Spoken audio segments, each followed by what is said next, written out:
If you listen to the media, the politicians, it's like gridlock UK. The moment you step out, there's like a vehicle checkpoint with show us your papers.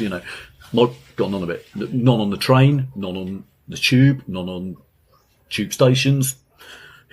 King's Cross, walking straight through. Guys, this is Brett here from brettdev.com. If you're new here, if you've not seen the channel before, on this channel I talk about remote work, moving to Thailand, all of that stuff.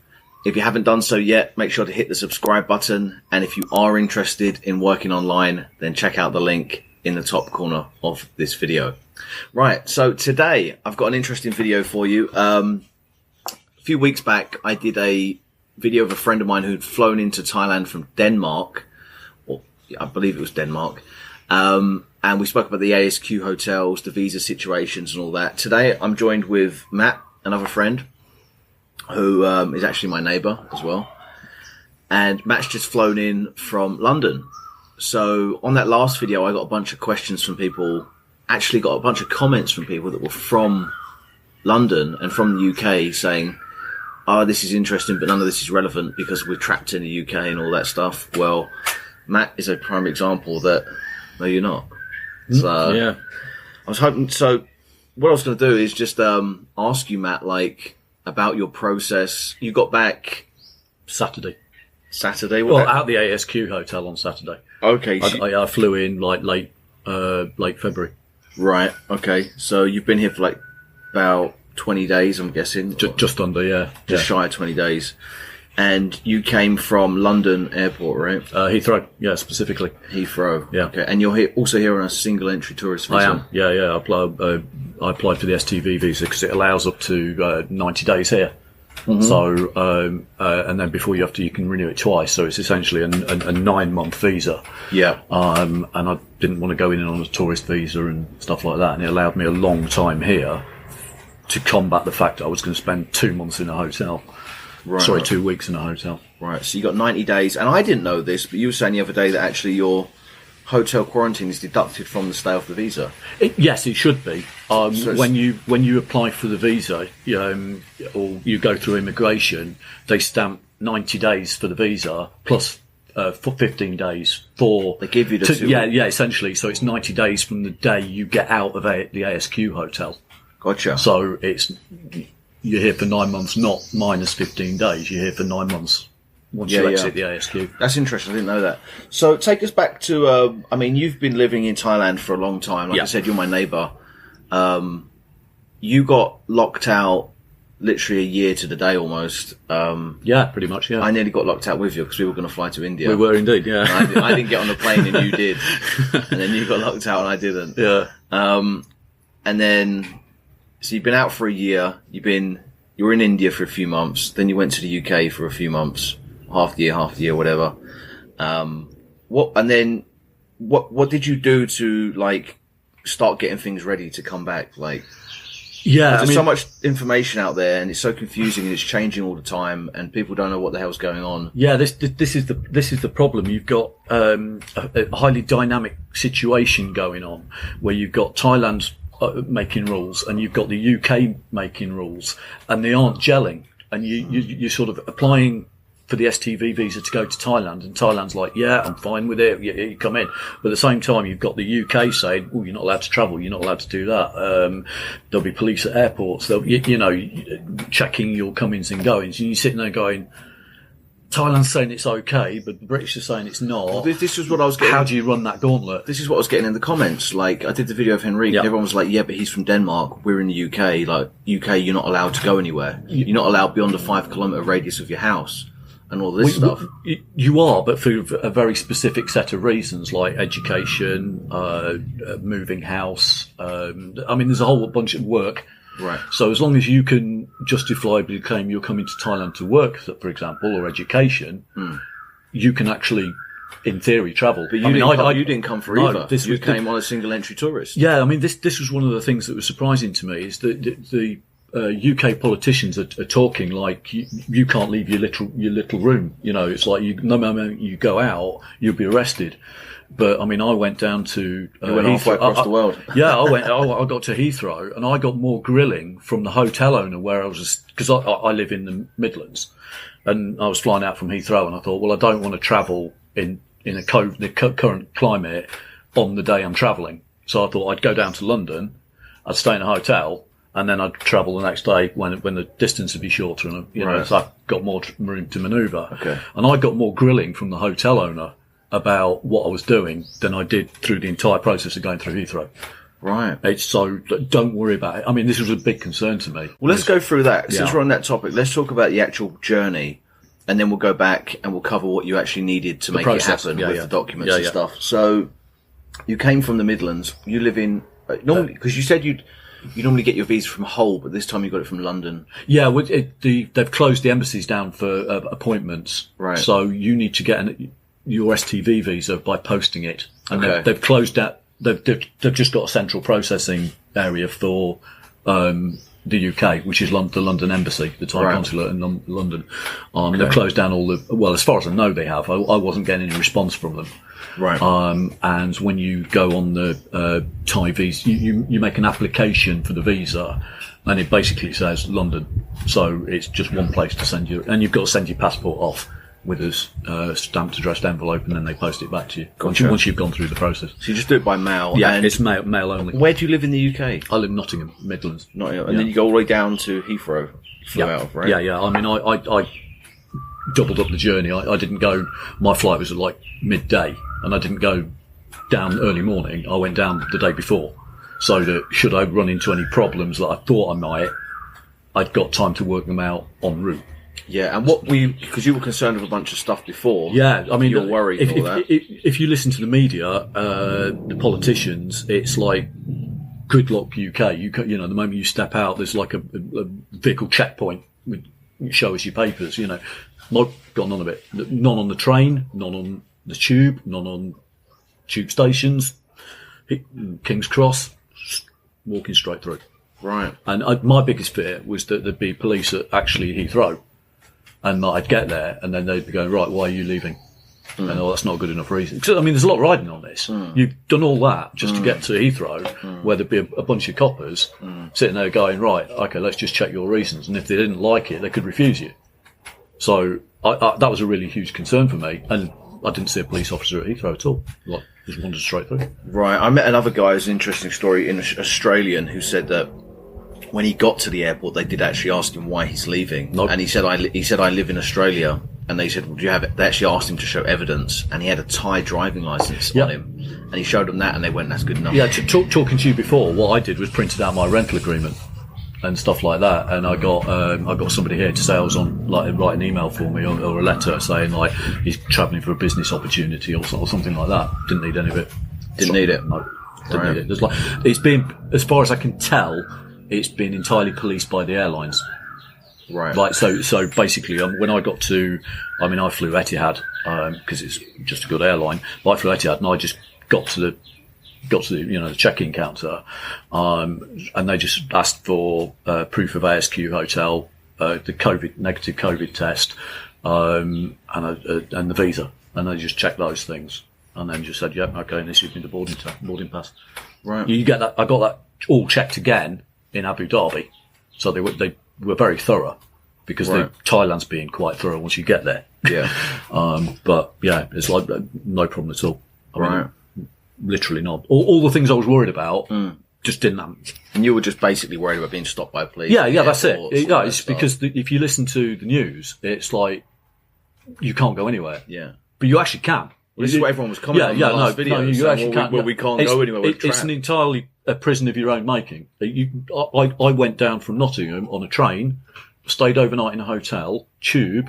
So I was travelling around for two days, or less than 24 hours, but over 2 days. Never got stopped once. Nobody even asked me. I just breezed through the airport. Yeah, like I say, the hotel owner said, like, why are you travelling? What are you doing? And I said, I'm travelling to Thailand. He went, ooh, holiday. He's like grilling me. And it's like, and I thought, oh God, if it's this bad at a hotel, it's going to be like a nightmare. People policing themselves. Yeah, and I stepped off the tube at the Heathrow, Terminal 2, and just wandered up, and there was like nobody. I was like, where are the police? No. And then it's just all the aircraft checking counters, and I wandered straight up. Right, we've got to tell you what I'm going to do. I'm going to throw some photos up right now of your aeroplane. Oh God, yeah, it's private air. I mean, this is Boeing 787. I mean, it's. I think I looked it up. It's like 430 odd people in it, and I was in the back half where there's like 200 seats, and there were 5 of us on the whole plane. Yeah, it's like everybody on that plane. I think there were like a total of 30 people on that plane. Everyone had their own steward.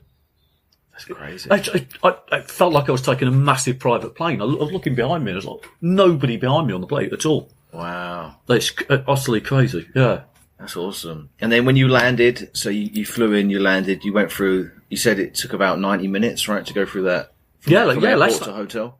Probably 60 minutes, 90 minutes, and that's travelling in the taxi. I mean, it's if you've ever been to Thailand before, but it's actually quite regimented. Each aircraft gets its own little segue, and you go down a little corridor, and you all nicely weigh in a line, and then it's basically they've got chairs like up a line, and then what they're doing is just having bureaucratic checks each stage. So you're just going up and they're going, have you got the T8 form? Have you got this form? Have you got AASK? And they're just ticking, and then giving you a form, and then you go on to the next, ticks another lot, yeah, you've got that, and then you go up to another one and counter, and it's tick, tick, tick, tick, and then you get a form, and they go, right, go and see that immigration officer.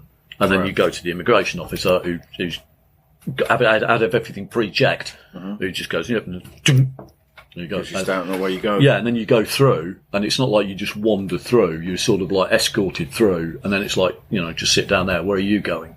And then they ask for proof of your ASQ hotel there, and you get like. And are these guys all in hazmat suits? Yeah. Basically, it looks like something out of The Walking Dead. It's you're going through, and they're like, I mean, they're perfectly polite about it. It's not like they're not scared or anything, but they're like, sit down there, and then they're using the nurses as taxi drivers. So they're calling a cab. And then a nurse essentially a nurse in a sort of cab with like a clear screen, and you like segment it off. They'll drive you straight to the hotel. Right. So you couldn't wander off. It's not like you have to find your hotel people. The nurses and the hotel staff are being utilised, or the airline staff and nurses. They're coordinating and utilising it to make you go straight to the hotel. Right. Okay. So it's pretty smooth. Yeah. No. I was largely impressed actually. I thought it was quite well organised for the amount of bureaucracy it had to go through. It was actually quite well done. And how was the hotel as a whole? I actually found it okay. I mean, I'd prepped for it. I knew I was going to spend 14, 15 days in a hotel. So I didn't sit there and go, wait and find out what to do there. I downloaded movies. I did my work there and all sorts of stuff. Food was good. Too much food. Much food. Three times a day. It's way too much food. I threw 50% of it away. Couldn't eat it. But yeah, the hotels, I stayed in a five-star one, but it's actually quite cheap. Right. It was like 32,000 baht. What was the name of the hotel? 'Cause you said you'd recommend it. Yeah, I certainly would. The Greenview Hotel. And how did you book that? There's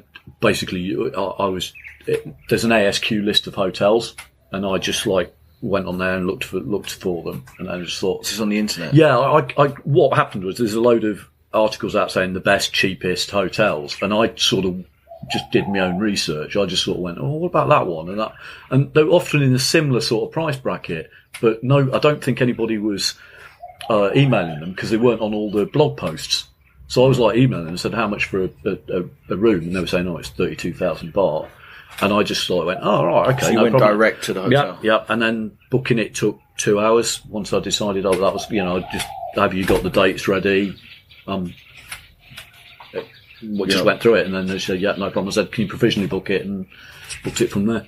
Did you have to pay it all up front, or did you pay a deposit? Yeah. I actually asked, and nearly all the hotels are pretty much fully full up front. But do they have a policy where you can change the date and stuff? Yeah. I mean, as far as I can gather, from the airlines to the ASQ hotels are kind of flexible with things, because it's very contingent on you passing a COVID test. So 101 different things can crop up before then.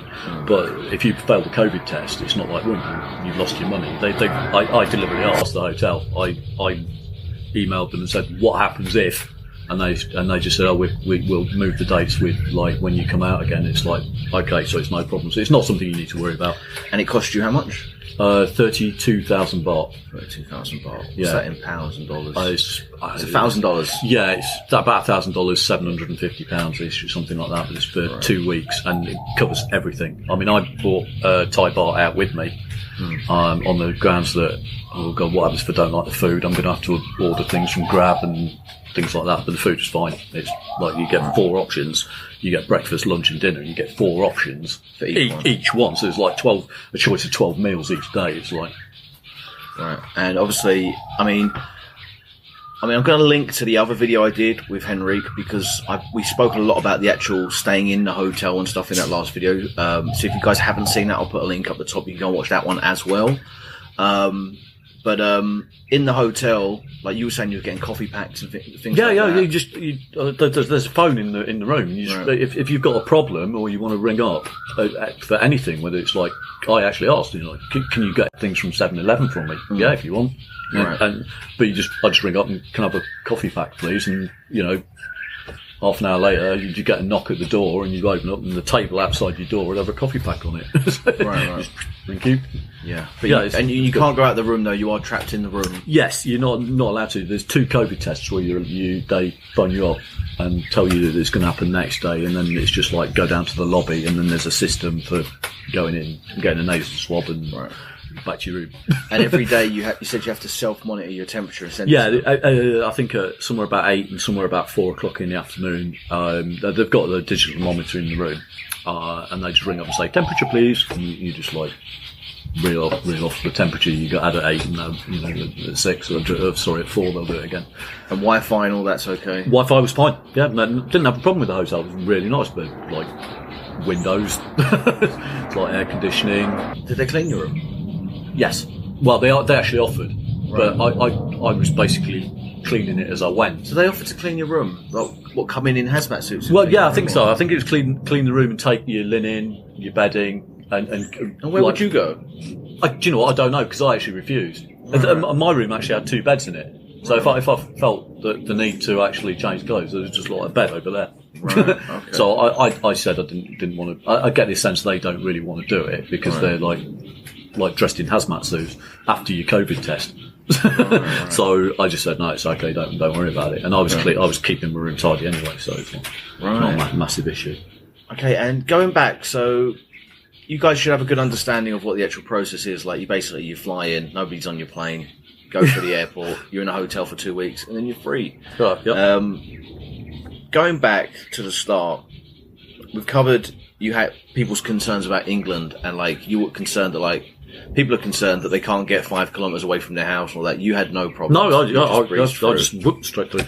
Wasn't stopped at the airport. I remember you actually called me from the airport and you were like, nobody here. Yeah, I was like, I was chatting to you for about an hour and a half while I was at the airport. No police wandering around, even airside, looking around, expecting them, but there's none. Wow. Okay. So before we wrap this interview up, let's go over all the things you needed to do this. Yeah, and there's a very specific order to do things in, okay. Which is actually, I mean, you can get the order by emailing the consulate, the Thai embassy, and they'll reply with a block of text telling you the order. Right. If you really want to, so just email them and ask them. I would like to say, like, I'd put a blog post together or something, and I don't know, put it in the description. But the problem with that is it changes all the time. You are better off just emailing the embassy. Yeah. It's like people are leaving comments on my other video saying, "Hey, Brett, I'm from the US. What do I do?" Like, don't ask me what you do. Yeah, email the embassy. Every country has a Thai embassy. Yeah, and they're going to know more than just some YouTuber. Yeah, I mean, the very first step is making a visa application and getting sort of approved for the visa application to be able to send your thing in. And depending on where you tell them that you are, it asks a different set of questions. I know people who are American, and they were asking questions for Americans that they weren't asking me. Yeah, so it's going to be different where you're from. You're from England, but don't take this as gospel either, because it's probably going to change, right, within a week or two. Yeah. So instead of just talking about it in the order, let's just talk about 2 weeks ago, 2.5 weeks ago, what did you have to get? Not in no particular order. Right. in order to fly here? Right, you need ASQ booking. You need Right. that booked. You need a COVID test 72 hours before the date of your flight. You need insurance, and a T8 form, and a declaration form, and obviously your visa. Right. So it's like 5, 6 different Yeah, things there's you 5 need. or 6 different things, but you have to get them in a very specific order. What I'd recommend people do is pick a date about 3 or 4 weeks ahead. That's what Henrik said. Yeah, absolutely, because it took me 2 weeks. I had everything done. I investigated where I wanted to buy the insurance, what hotel I wanted, and emailed them and said, like, have you got those dates free? I've got everything, like where I was going to buy everything. And then I just literally over one evening bought everything. Like, so the ASQ hotel, the insurance, blah, blah, blah. And then I had a date, like when I was going to go for it. Then I started applying for things. Right. So you do that. And once I started applying for things, the moment I started typing in, like, for my visa, STV visa, to send my passport off, the whole thing took like 2 weeks. Right. But You say give it 3 or 4, yeah? I'd say give it 3 or 4. I put 3, 3.5, 4, something like that. And if you arrive or if you get everything ready a little bit early, fine. Yeah, well, it's exactly what Henrik said. Yeah. He said pick a date 3 or 4 weeks out, book your flight, and then say, right, let's do it. Yeah, I mean, this is why I went with a dialer flight. Well, you wanted to suggest Yeah, this, right? because there are a couple of benefits. One, if your STV visa doesn't turn up or your COV doesn't turn up in time, dialer flight will actually, like, just bump you back and just say, "Oh, I've got it now," and you can just, like, And dial off like you call up, Yeah. rather than doing it through a Skyscanner. Yeah. I mean, because what dialer flight are recommending you do is don't check in. Right. Right, because then they can change your booking. The moment you check in online, it's a confirmed booking. Right? So if you get down there or your COVID test doesn't turn up, and then you have to change your flight, you can't because you've already checked in. Right. So, I don't want to be dealing with Etihad customer services that are like 6 hours ahead, trying to cancel my booking and get it changed before the plane takes off. I'd rather just and Dialer Fly are on this. Like, I was chatting to them beforehand. They're quite prepared to go. Yeah, we've got a whole team here. Right. Yeah. So they've got like a little crew to So if support the anything went weirdness. wrong at the airport, like I was turned away by police, which is what I thought I might be doing, I could just ring up and say, look, I've been turned away by police. Can you take my flight back by a couple of months and we'll work it out? And they were fine with it. Right, okay. So that was important to me. Dialer flight, that's a good suggestion. Yeah. And it wasn't much more expensive. What did you pay? It was about 30 quid more than I'd have paid on Skyscanner. Right. So it's next to nothing for the. I mean, I had roughly about $2,000, 1,500 quid, riding on this after the ASQ hotels, posting everything off, insurance, just to be for the sake of 30 quid in case you fail that COVID test. It seemed like a no-brainer to me. What was the flight cost? 390 one way, and yes, you can actually buy a one-way flight ticket. You don't need to buy a return. Don't need to buy a return. I didn't buy a return, and I got completely accepted. Okay. So your flight was £390. Yes. Which is about $450. Single way. Yeah. One way. Yeah, I was just saying it's about $450, but this, if you're watching this, you're probably from England, and we just said if you're from the US, it's all different. So. And you had insurance. I was surprised how cheap your insurance was. Yeah, I think mine was like 6,000 baht. I went through a broker called Mr. Pracken. There's the World Nomad things are doing it, but Mr. Pracken's is a broker over here that had literally set up a page for exactly this. Right. Like, did you find this through Google or? Yeah, I just did a load of blog searching, and I found on some obscure blog somewhere somebody said I used this, and I just went to it and tried to get a quote, and it asked me like 5 questions. It was like, name, date of birth, when are you flying in, what length of insurance do you want, what gender you are, straight to a payment page. And what level of insurance did you get? Sorry? You got 3 months insurance? Yeah, it asks you whether you want 3 months, like 6 months, 9 months, 1 year or whatever. So you didn't have to cover the fact that your visa gets extended every 3 months, you just had to get it for initial free. You need, because technically an STV visa is only for 90 days. Yeah. So you need insurance that covers that 90 days. Yeah, it's a question I get a lot about the visas as well. Sometimes people say like, I'm going to get a 9-month visa, an STV. Like, you're not getting a 9-month visa, you're getting a 3-month visa, and it expires after 3 months. Once you extend it, you now have a new visa, which is called a visa based on extension. Sort of thing. It's the STV first extension. I've had that back in the day when you used to get multi-entry visas. I'd come to the airport and I have a multi-entry visa, which would be like 60 days, which you could extend a couple of times. And I'd go for immigration, and the guy would say, "How long are you staying for?" And I'd be like, 9 months. And he'd go, "Well, you don't have a visa for 9 months." And I'll say, "Yeah, but I've got a multi-entry, I'm going to extend it." He goes, "No, but your visa's 60 days. Right. Okay. Like, the multi-entry is 60 days. Until you extend it, it's not a 9-month visa. Yeah, I mean, if you're ever dealing with Thai bureaucracy, just say what your visa allows you to do as the first extension. Just which is 90 days. Exactly. So that's what the STV is, 90 days. Only when you extend it does it become 180 and then 270. Yeah, and a thought's just occurred to me is that on the visa application form, the STV visa is not named the STV visa. What's it called? It's actually called the duration of stay no longer than 90 days.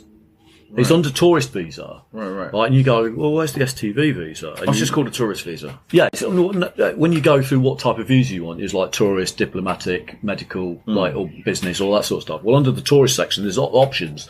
So it's like single entry or whatever. And then one of them is the duration of stay no longer than 90 days visa. And you click that, and then the short code for that is STV. So that's the STV visa. And you do all this online? Yeah, you go to essentially the Thai application form. The visa people will tell you the form, and then you just apply for it. And they ask you at that stage to upload details of your flight. I think like where you're staying. Now that's not the ASQ hotel. That's when you normally apply for a visa, they say where are you first staying, and what you need to do is go to booking.com, book a night for £2 in a hostel somewhere, and then cancel it if you want to. But you need to have an address of where you're going to go. I uploaded my rental agreement, but and that worked. I actually asked, and then there's you need to it says proof of spouse and children. Not having a spouse or children, I actually asked them, and it's all you do is get an A4. I have no spouse and children. Scan it and upload that. Right. So there's a couple of things you need, but the only big thing you need to get the visa is the flight. So you need to have a booked flight. Right. So we'd say book. So I had a friend asking about the rental agreement and stuff like that, because he doesn't have a rental agreement like you have. I'm sure most people won't. But I said to him the rental agreement is for the visa application. Yeah. So I said, what you should try first is obviously you have to book the flight before you can apply for the visa, right? Yes. Right, so book your flight, 3 or 4, that's why you give yourself 3 or 4 weeks. Yeah. Then apply for the visa, and the worst thing they can say is you apply and they say, you can't have the visa because you don't have a rental agreement. And then you say, okay, and then get a rental agreement and apply again. Right? Yeah. Well, I mean, I would just book a hotel. But what I'm saying, if that doesn't work, then it's not the worst thing that can happen is they'll just say, no, we're denying your visa. But then you can just apply again next week. Right? Once you've got what they want you to have. Yeah. I mean, you can apply for 3 visas at the same time if you want, because you might go out, come back in, and then go back in on a different visa. So, I mean, you could actually apply for several visas for different purposes. Because you could go for an STV visa, come back out after 2 months, and then go back in on a single entry one. I think you're only allowed to have 1 visa in your passport at one time. Okay. But I mean, you'd only be able to apply for 1 at one time. But you're allowed multiple applications on the form. Oh, I don't know. That's confusing. The form, I had 2 running at the same time, but I'd cancelled the tourist visa one because the STV one became available. Ah. Well, just apply for 1. Yeah. I'm not applying. You don't need multiple I'm not. visas. Just apply for the STV visa, which is no longer than 90 days. It's under the tourist section, right? But it says no visa for no longer than 90 days. That's the STV visa, right? And then you're going to extend it. Yeah, and then you extend it here at immigration, but it lasts you 9 months. Yeah. Okay, cool. So it's the flight, then it's to apply for the visa. Then what would come after that? Well, once you've applied for the visa and paid for it, you get a little pay form, which you then print out. You then send your passport off to London, and mine took about 5 days, 5-6 days, and it came back self-addressed envelope with the STV visa in it. Okay. So now you've got an STV visa, and a flight. Now what you do is you apply for a COV, which is the certificate of entry. Now, this is a 2-stage thing. It's like covthailand.co.th or something like that. Something like that. And you apply, and then you have to get approved for application. So you at that point, I think they only want, again, flight. And then they say, yep, you can apply. And then they take you to the stage. It takes you to the stage where you need to upload your ASQ booking, your insurance, and a couple of other different bits. Nothing complicated. And then you apply that, you submit that, and then you get, you've got your flight, your visa, but then do you need to get your ASQ and all that stuff done before you can apply? Well, you can do the ASQ and the insurance bit while you're waiting for your visa to come back. Okay. Right. So once apply for the visa first. Once you post the passport's actually in the post, it's going to get approved. It's like, just to buy the ASQ hotel for the date you already know you're flying to, and that you've already pre-prepared. Get the insurance, get everything ready, so that when your passport comes back, you're immediately ready to go. Well, the thing is, like the ASQ and the insurance is just a case of sitting down for half an hour and paying for it on the internet. That's not a process. There's no application in there. No, it's just buy it. Right? Yeah, planning. You want the hotel to know that you're planning on booking for that date. Yeah, which is why I say get it done quickly. I mean, I had everything booked before I applied for the visa. You don't need to, but I didn't want them going, oh, no, sorry, the date's gone. Now you've got, I don't want to say a problem, but now you've got to find a hotel. And the time's drawing nearer and nearer and nearer when you're flying. So I just booked everything in one evening. Okay. ASQ. Then you got the certificate. Then you need to get the certificate of entry. Yeah. And then what else is needed? Well, once you've got the certificate entry, the passport, and you've got ASQ hotels and stuff like that, it's just a couple of forms. I think there's a T8 form and a declaration form, which you just print out and sign.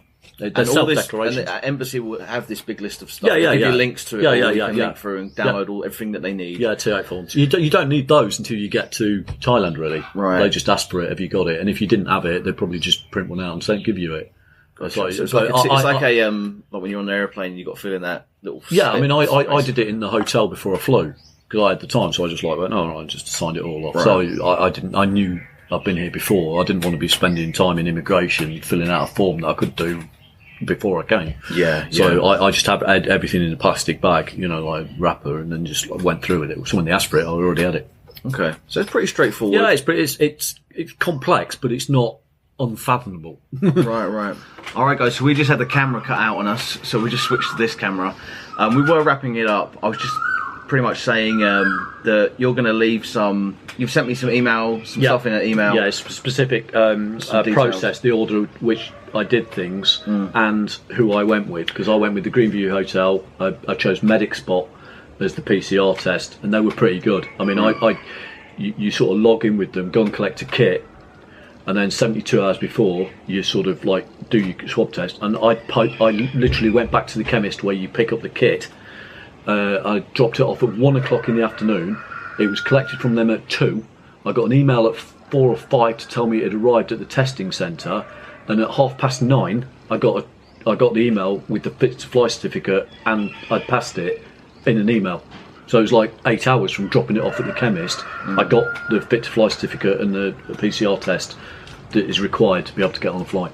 Right, cool. So first thing, like we said at the start, email the embassy or go on the embassy's website, find out what you need. And then we're going to put some details in the description. Shit might change by the time you've watched this video. Yeah. I mean, for kick-off, I think Thailand, as of April the 1st, I think, is changing the amount of time in quarantine. Now, that could change again, I don't know, but it's going to 7 days if you're vaccinated and 10 days if you're not. So, for a start, as of April the 1st, by the way it's looking, the cost of the ASQ hotel will come down by a reasonable amount. So that might be a factor for people. Yeah. Okay, so that's it for now, guys. I'll see you in the next video. Matt said he's going to jump in the comments as well if you have any questions. So if you do have questions about this process, you might see Matt in the comments answering some of them. And until next time, this is Brett, BrettLeft.com. This is Matt, Matt.com. See you later. I think that'll be taken.